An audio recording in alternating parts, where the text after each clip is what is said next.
Have you got a couple of minutes? I'd like to tell you a story. The story of how I came to be here. The fact that I'm an entrepreneur. Who knew? I never realized that's what I was, but that's what I am. And as I grow in my business day to day, I'm owning the fact that I own a business, that I am a business owner, even if it's a business of one. I am learning more each day. So my story starts, believe it or not, in rebellion. My father thought I should go into business. He'd been basically a chemical engineer / salesperson his entire life. He worked in the oil industry and he recognized things in me that I didn't. But I had a really tough time with both of my parents, and there was no way I would be listening to them with the things that went on. So instead, I escaped to a camp. I went once to that camp for one glorious week, and then I found a way to go back again and again and again. And I worked on the staff. I started when I was 14, which was a year younger than they actually liked you to do. And I worked in the kitchen, and I became a counselor, and I worked on the horse ranch, and I was there all the time. So I got into recreation, both in the camping industry and in events, and then finally in nursing homes, helping the aged enjoy their lives rather than just be shuffled around from breakfast to lunch to dinner to bed and back again. Which took me to a new career, because that burns you out. There's only so long you can do it for most people. And then I went to look around, and I'd always had a passion for homes. I thought about the 3 positions that I wanted to be in, or rather the 3 industries.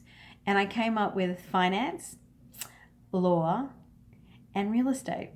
Well, as it turned out, the first one that panned out was finance. And whilst I wish I'd started in real estate at that time, I know that the career in finance has led me to where I am today. It's helped me talk to people about investment properties, and it helps me to talk to wealth building in their future. Now, roundabouts, I was in Australia, about ready to plan a trip to the UK. It had been on my bucket list to go work there for a while. A lot of Australians do that. When I met my husband on my cell phone. That's a story for another day. Well, lo and behold, I went to the UK because after I met my husband, I had to be in a country, not the US, to get my visa for immigration. And because it had been on the bucket list, I decided to go there anyway.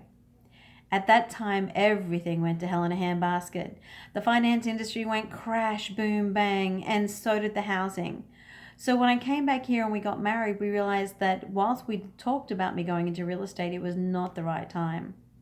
So I went into closet organization. You ever heard of Easy Track or the Stowe Company, Martha Stewart's organization, or California Closets? My company.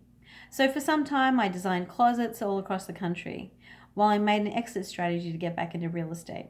So at least I was building something in real estate. During that time, I did quite a bit of new construction, and the passion just built. So when I had the opportunity, when they downsized my department, I took a package and I took a leap of faith to come into this industry. That was 4.5 years ago.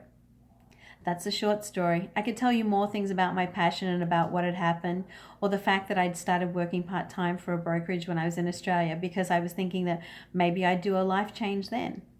But the short story, that's it. I tried to keep it under the time.